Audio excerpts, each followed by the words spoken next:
Witam wszystkich serdecznie. Dzisiaj chciałam porozmawiać z Wami na temat klejenia rzęs w warunkach zimowych. Tutaj przygotowałam dla Was takie 3 bardzo ważne punkty, które trzeba stosować podczas zimy, kiedy kleimy rzęsy. Jeśli ten temat Was interesuje, zapraszam do oglądania. Zaczniemy od oczyszczania rzęs klientki. Kiedy klientka przychodzi, czasami z make-upem, to oczywiście najlepiej ja zawsze myję szamponem, później przymywam jeszcze wodą, dopiero podkładam płatki, używam cleanera i wtedy zaczynam kleić rzęsy. Czasami dziewczyny używają cleanera i primera, ale wszystko zależy od wilgotności i temperatury w pokoju, dlatego że teraz Wam to wytłumaczę dlaczego. Temperatura w pokoju w warunkach zimowych do klejenia rzęs powinna być od 19-20 stopni do 23-25 mniej więcej. Dlaczego? Dlatego, że jeśli jest poniżej 19 już jest za zimno i klej będzie za wolny, a jeśli będzie powyżej 23-25 klej po prostu może się też ściągnąć, szybko wysycha i też bardzo źle będzie się przyklejał do rzęs.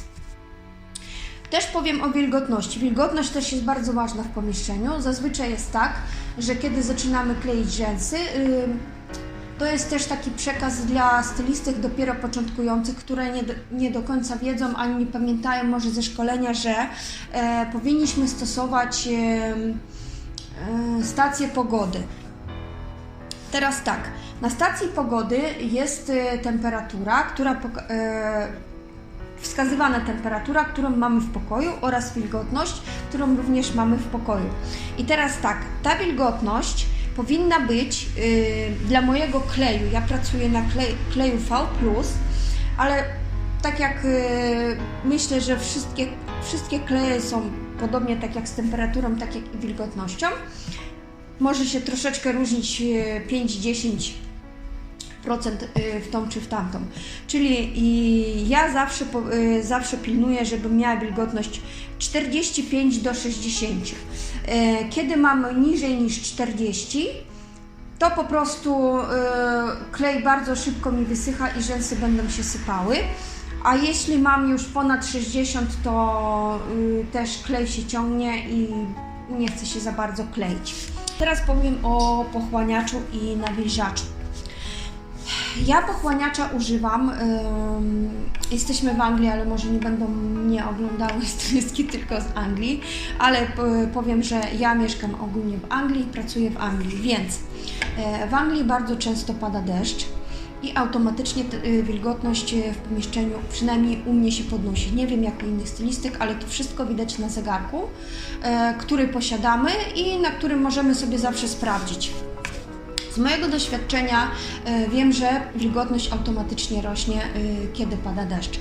Teraz tak, posiadam taki pochłaniacz, zakupiłam go sobie z rok temu i włączam go sobie, żeby regulować wilgotność w pomieszczeniu. On ma różne zmiany wilgotności, można sobie ustawić taki procent, jaki chcemy posiadać w pokoju i wtedy po prostu ten pochłaniacz pochłania całą wilgoć.